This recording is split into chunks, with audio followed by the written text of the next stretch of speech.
hukumannya 5 tahun ini. Nah, tapi kalau di laporan berikutnya dia dihukum 2 tahun, setelah dia keluar dari yang 5 tahun tadi, dia kemudian dihukum lagi 2 tahun.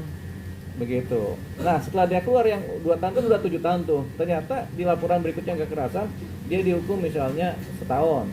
Dia udah keluar, dihukum lagi dia setahun. Jadi totalnya 8 tahun. Begitu. Kalau kayak gitu nanti mengikuti urutannya sesuai dari perkataan laporannya? Iya, laporan terdahulu yang diputus. Jadi siapa yang lebih dulu diputus si korban ya laporannya, Nikita Mirzani akan menjalankan itu terlebih dahulu. Gitu. Nah, Nikita Mirzani juga kan dalam satu posisi misalnya kedepannya dia disidang dalam perkara pemerasan. Tapi kemudian dia diputus bersalah dalam perkara pemerasan tadi kan, ketika dia dihukum saat dia menjalani hukuman ya, dia bisa juga disidang di perkara lain. Jadi walaupun dia dihukum, dia diminta sidang untuk perkara lain, pidana yang lain sampai diputus. Tapi dia walaupun sudah ada putusan yang perkara yang kedua ini, dia melanjutkan hukuman yang pertama sampai kemudian dia bebas dari hukuman pertama, dia kemudian dikenakan hukuman yang kedua, putusan pidana yang kedua. Begitu seterusnya. Kalau Jadi untuk pemeriksaannya nanti bagaimana, Pak? Kan dia masih di posisi di dalam tahanan. kan tinggal di bond. Dalam bahasa penyidikan itu ada namanya bond. Membond seorang tersangka yang sedang berada dalam tahanan titipan. Membond seorang terpidana yang ada dalam lapas untuk di BAP dalam perkara lain, baik sebagai saksi maupun sebagai tersangka. Namanya ngebond begitu. Ini bahasa sederhana. Untuk sidangnya sendiri nanti kalau misalkan ada di perkara yang berbeda, dia juga tetap didatangkan ke pengadilan. Tetap didatangkan. Didatangkan ke pengadilan dengan dasar adalah persidangan yang pro justisia. Tetap Nikita Mirzani wajib didatangkan oleh siapa? Oleh jaksa. Begitu. Kira-kira ada nggak peluang untuk Mirzani lolos? Karena kan suka ada gini single parent, kemudian menafkahi anak-anaknya gitu Pak. Kepala keluarga. Itu cuma dasar-dasar peringan hukuman. Tapi untuk lolos, kalau dia terbukti melakukan pidana, dia nggak mungkin lolos dari hukuman. Begitu. Cuman misalnya karena dia kemudian dalam persidangan berkelakuan baik, dia bisa diperingan hukumannya. Karena dalam persidangan selain berkelakuan baik, dia juga ternyata menyatakan sudah punya sebagai single parent, punya anak-anak yang harus dijaga sebagai pencari nafkah, bisa juga diperingan hukumannya. Dasarnya apa? Dasarnya adalah pertimbangan dan kebijaksanaan hakim dalam memutus. Tapi dalam kasus ini dia bisa penangguhan sih, enggak sih Pak? Dengan berbagai alasan tersebut. Jawabannya dia tidak bisa ditangguhkan karena untuk yang sekarang ditahan ada pasal pemerasannya. Pasal pemerasan itu sulit sekali ditangguhkan. Sama seperti pasal pemerasan ini sama seperti pasal perjudian atau pasal pembunuhan atau pasal penganiayaan berat, itu sulit sekali ditangguhkan. Meskipun ada permintaan dari anak-anaknya gitu Bang. Meskipun ada permohonan penangguhan dari keluarganya. Itu sejajar sama kasus perjudian pembunuhan Bang? Iya, itu betul, bukan sejajar. Pola-pola kriminal yang dianggap setara. Pembunuhan itu nggak bisa dilepaskan, nggak bisa ditangguhkan. Perjudian juga nggak bisa ditangguhkan. Apalagi penganiayaan berat tidak bisa ditangguhkan. Narkotika tidak bisa ditangguhkan. Termasuk juga pemerasan tidak bisa ditangguhkan. Walaupun ada hak dari para tersangka dan keluarganya atau pengacaranya untuk mengajukan permohonan penangguhan penahanan. Penjamin yang kemarin diajukan. Walaupun ada penjamin, begitu juga. Apakah pernah ada kita dengar seorang pembunuh kemudian ditangguhkan penahanannya? Jawabannya belum pernah kita dengar. Apakah ada seorang yang melakukan perjudian ketangkap kemudian ditangguhkan penahanannya? Jawabannya sekarang sudah kita tidak dengar lagi ada tangguhan. Demikian juga pemerasan. Bang, diringankan itu berarti ancaman hukumnya berkurang gitu Bang Edo. Tuntutan tetap dari kebijakan atau dari kebijakan dari kejaksaan ya.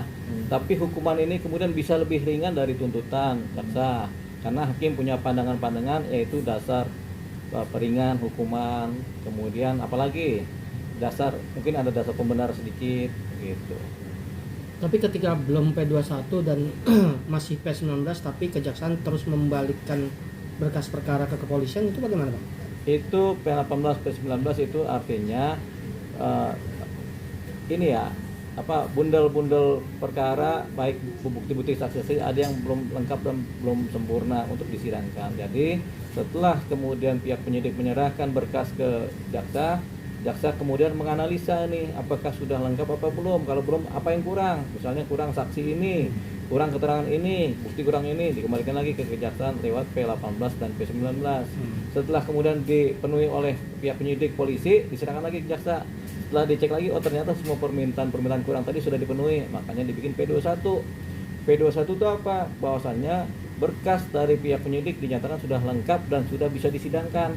Itu P21 itu namanya kesempurnaan dalam pemberkasan tahap pertama. Tapi kalau sampai beberapa kali masih P19 itu apakah akan ada gugur hukuman atau seperti apa? Tidak, itu bisa berkali-kali. Jadi sampai berkas dinyatakan lengkap. Jadi pihak penyidik polisi harus memenuhi permintaan jaksa terhadap kekurangan dalam aspek material maupun formil dari pemberkasan. Dan itu tidak akan membuat gugur status Tidak tersangka. akan membuat gugur status tersangka. Tapi kalau sudah lewat waktunya, masa penahanan habis, Nikita Mirzani, kemudian berkasnya belum lengkap, Nikita Mirzani bisa kemudian dilepaskan dari posisi penahanan kalau waktu masa penahanan sudah berakhir. Dari waktu penahanan di pihak penyidikan, waktu penahanan dari pihak jaksa, waktu penahanan di pihak pengadilan sudah berakhir ternyata dan memang dia dilepaskan demi hukum, dia harus dilepaskan. Kalau memang belum P21 begitu. Berarti celahnya dia untuk dilepaskan ada Bang ya?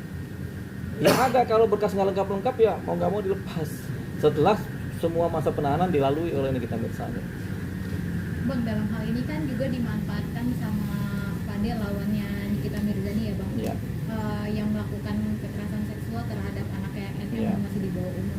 Karena dia menyebut soalnya penangguhan penahanannya sulit untuk dilakukan karena kekerasan seksual itu Benar, kekerasan seksual, percabulan, kekerasan seksual, aborsi, pembunuhan itu satu paket di mana tidak ada penangguhan penahanan. Itu makanya upaya dari keluarga Fadel untuk memohon penangguhan penahanan ya nggak bisa. Upaya mereka juga supaya Nikita Mirzani cabut laporan juga nggak bisa juga. Kenapa?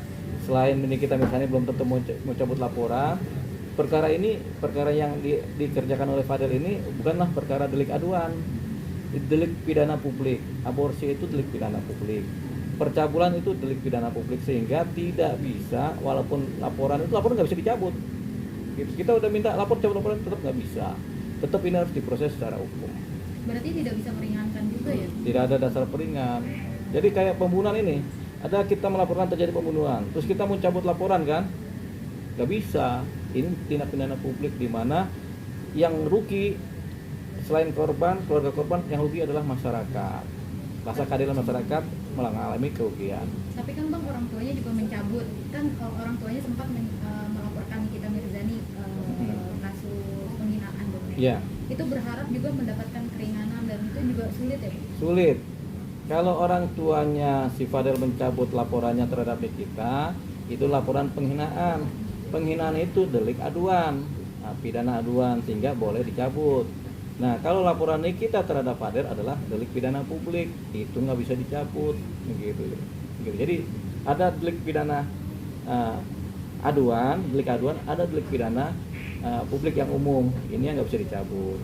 Nah, yang bisa dianggap sebagai delik aduan adalah misalnya perzinahan, penghinaan, pencemaran nama baik, itu delik aduan. Kalau delik pidana publik, pembunuhan, perjudian, percabulan, perkosaan, pemerasan, itu delik pidana publik. Apa sih Bang mungkin yang sulit untuk melakukan penangguhan? Apa yang tadi disebutkan Abang itu ada pengecualian gitu ya Bang? Iya, betul. Yang bisa ditangguhkan mungkin penipuan biasa, gitu, atau penghinaan itu bisa ditangguhkan, apalagi atau perzinahan ditahan misalnya nih, tapi ditangguhkan bisa. Atau ada aspek-aspek hukum perdata di mana terjadi kontrak-kontrak yang semi-semi penipuan, nah, itu masih bisa ditangguhkan. Tapi kalau udah sifatnya kekerasan, pembunuhan, itu nggak bisa ditangguhkan. Berarti nggak ada relevansinya ya Bang, mau keluarganya begitu? Iya, nggak ada relevansinya. Jadi pekerjaan yang sia-sia. Cuman ada dasarnya, yaitu dasar memaafkan. Artinya keluarganya Fadel memaafkan apa yang dilakukan oleh Nikita Mirzani. Itu aja paling. Bang, peluang dari anak perempuan si Laura Bang untuk ikut terlibat sejauh apa Bang? Karena ada rencana mau diaduin Bang dengan tuduhan dia yang Aborsi meminta itu, Bang. untuk Aborsi. Gimana tuh, gitu Bang? bang. Bisa ikut gak bang? Begini, Bikin laporan baru ya mungkin. ya? begini, bisa juga bikin laporan baru. Tapi kan si Laura pada waktu kejadian kan masih di bawah umur, sehingga kekuatan dia melakukan upaya sendiri itu dianggap belum bisa masuk karena anak di bawah umur kan. Kalau dia anak di bawah umur kemudian dia melakukan sendiri, itu persoalan pidana anak di bawah umur. Tapi kalau dia berbarengan dengan orang dewasa, yang dipersoalkan orang dewasanya, dia jadi korban gitu. Walaupun dia ikut melakukan, kan pasti dia melakukan juga kan, karena kan dia yang aborsi. Mungkin ada dokter atau ada, tapi ada atas supervisi dari orang dewasa. Jadi begitu. Tapi kalau dia sendiri sebagai anak di bawah umur tanpa ada siapa-siapa, kemudian dia melakukan aborsi, itu kan aborsi pribadi kan. Tapi dia di bawah umur, ini ada deliknya, delik anak di bawah umur gitu. Berarti Itu.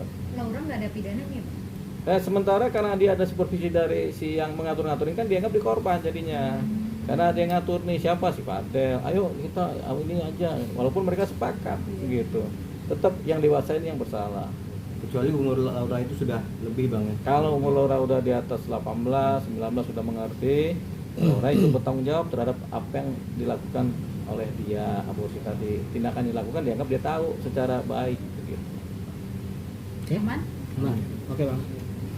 Nah, Siapa lagi Pak? Oke Yang mau guys, dibahas? masa kita guys. makanya kita jangan mau jadi anak dewasa yang ngaco-ngaco.